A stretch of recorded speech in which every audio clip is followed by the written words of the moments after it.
Bismillahirrahmanirrahim. Assalamualaikum warahmatullahi wabarakatuh.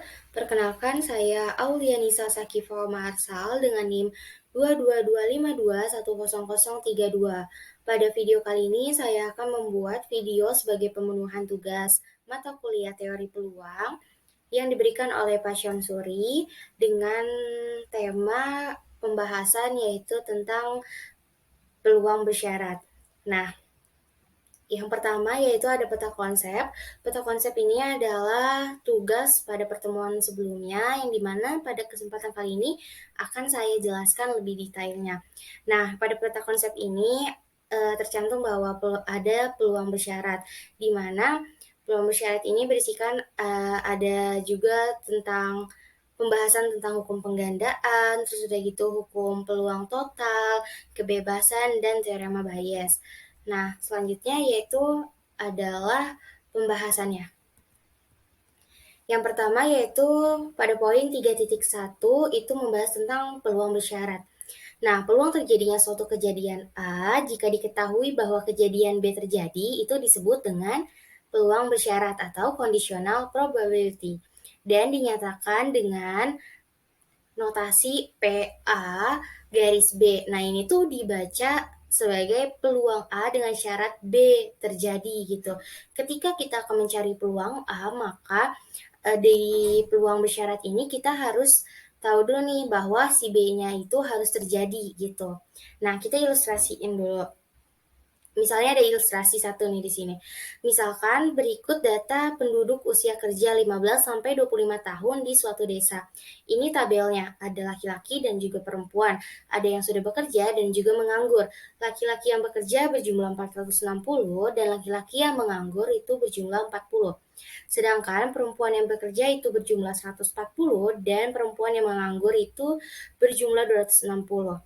Nah, misalkan pula kita akan memilih nih salah satu di antara mereka, yang dimana L itu kita notasikan untuk yang terpilih laki-laki dan B itu adalah yang terpilih sudah bekerja. Maka peluang yang terpilih laki-laki dengan syarat sudah bekerja adalah, nah, pertama kita lihat dulu nih, laki-laki yang sudah bekerja jumlahnya berapa? Laki-laki yang sudah bekerja itu jumlahnya 460. Maka 460 ini akan dibagi dengan jumlah keseluruhan penduduk yang bekerja, yaitu 460 ditambah 140. Nah, itu kan 600. Jadi, peluang yang terpilih laki-laki dengan syarat sudah bekerja itu adalah 460 per 600 atau sama dengan 23 per 30.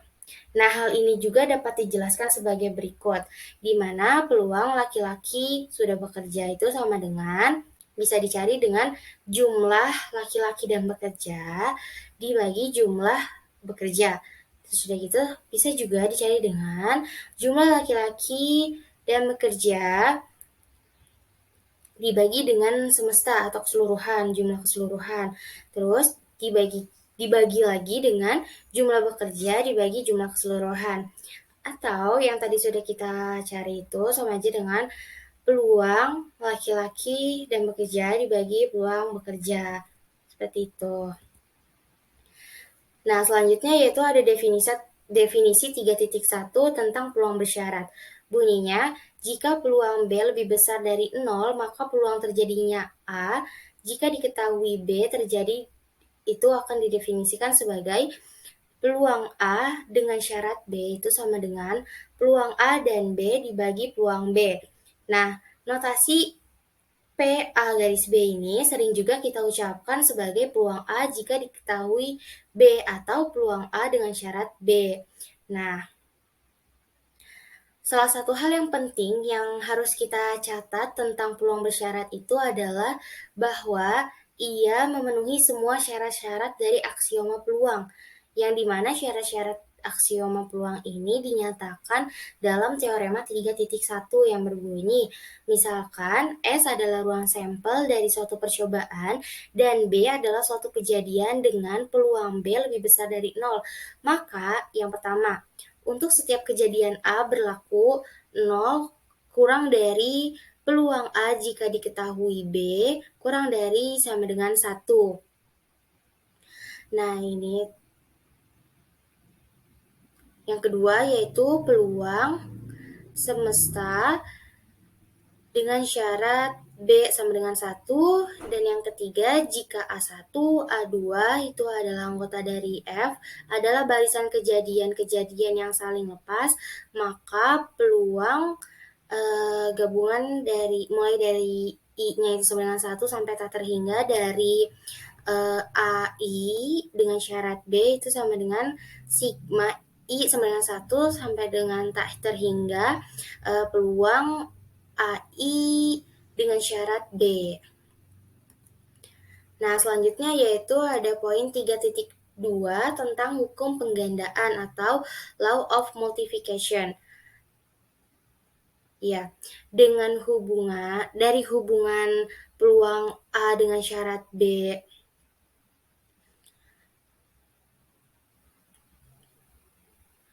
sama dengan peluang A dan B per peluang B, dan juga peluang B dengan syarat A sama dengan peluang A dan B per peluang A. Nah, kita peroleh dua cara untuk menentukan peluang A dan B, yaitu peluang A dan B itu sama dengan peluang B dikali peluang A dengan syarat B. Dan peluang A dan B itu sama dengan peluang A dikali peluang B dengan syarat A. Nah, jadi, terdapat suatu formula nih tentang perkalian peluang, sehingga formula tersebut dinamakan hukum penggandaan atau perkalian. Nah, ini itu diperumum untuk irisan 3 kejadian. Selanjutnya yaitu ada teorema 3.2, yaitu tentang hukum penggandaan peluang.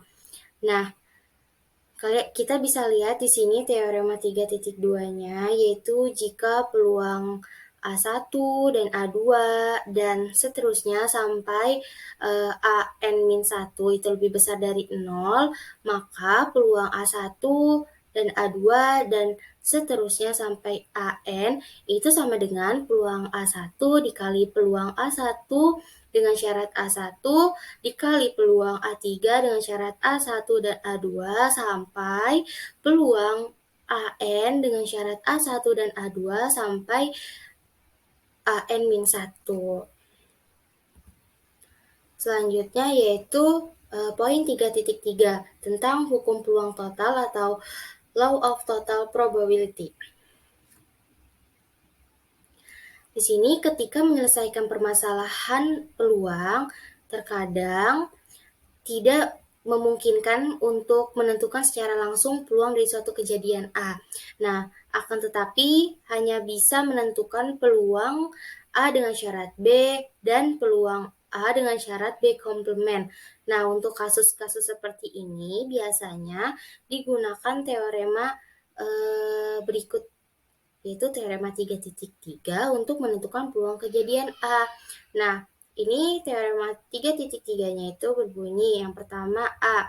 Misalkan B adalah suatu kejadian dengan peluang B lebih besar dari 0 dan peluang B komplement itu lebih besar dari 0, maka untuk sembarang kejadian A berlaku bahwa peluang A sama dengan peluang A dengan syarat B dikali peluang B ditambah peluang A dengan syarat B komplement dikali peluang B komplement.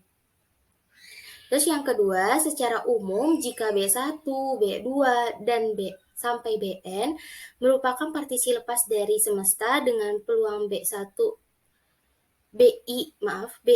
lebih besar dari 0 untuk semua I itu sama dengan 1, 2, sampai N, maka untuk sembarang kejadian A berlaku bahwa peluang A itu sigma mulai dari I-nya sama dengan 1 sampai N, di mana peluang A dengan syarat BI dikali peluang BI. Nah, selanjutnya yaitu ada tentang poin 3.4 tentang kebebasan. Misalkan nih, A dan B adalah dua kejadian dengan peluang A itu lebih besar dari 0 dan peluang B juga lebih besar dari 0. Nah, pada umumnya terjadi atau tidak kejadiannya B akan mengubah peluang terjadinya kejadian A. Nah, jika diketahui B terjadi, maka peluang terjadinya kejadian A ini akan berubah dari peluang A menjadi peluang A dengan syarat B. Nah, namun untuk suatu kasus tertentu, terjadinya B ini tidak akan mempengaruhi peluang terjadinya kejadian A, yaitu di mana peluang A sama dengan peluang A dengan syarat B. Dalam kasus ini disebut kejadian A dan B adalah saling bebas, jadi tidak ada keterkaitan ya antara peluang A dan juga peluang B. Nah, ini didefinisikan di definisi 3.2 tentang kejadian bebas. Nih, kejadian A dan kejadian B dikatakan saling bebas jika peluang A dan B itu sama dengan peluang A dikali peluang B. Nah, secara umum himpunan kejadian A, I, di mana I itu anggota dari besar disebut saling bebas jika peluang dari gabungan I elemen dari J, AI, di mana sama dengan PI anggota dari J dari AI untuk setiap himpunan bagian berhingga J dari I gitu. Nah, dari definisi di atas, jika A dan B-nya adalah dua kejadian saling bebas, maka kita dapat memperoleh bahwa peluang A dengan syarat B itu sama dengan peluang A, dan peluang B dengan syarat A itu sama dengan peluang B. Nah, artinya meskipun diketahui B terjadi, tetapi informasi ini tidak ada pengaruhnya terhadap peluang terjadinya kejadian A. Nah, demikian juga sebaliknya.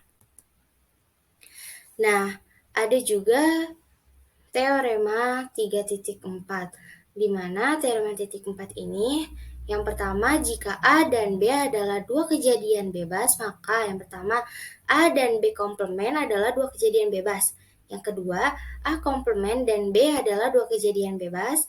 Yang ketiga, A komplement dan juga B komplement adalah dua kejadian bebas. Seperti itu. Nah, yang keduanya, secara umum jika ini adalah himpunan kejadian bebas, maka kebebasan itu masih tetap berlaku nih jika sembarang kejadian A diganti dengan A komplement, yaitu di mana peluang I1 gabung peluang BI1 gabung BI2 gabung tak terhingga sampai gabungan BIK itu sama dengan peluang terjadinya BI1 dikali peluang BI2 sampai peluang BIK, di mana I1 sampai IK ini adalah indeks yang berbeda, serta BIJ itu adalah AIJ atau AI komplement itu sama dengan J-nya itu sama dengan 1, 2, sampai K. Nah, yang terakhir yaitu 3.5 tentang teorema Bayes.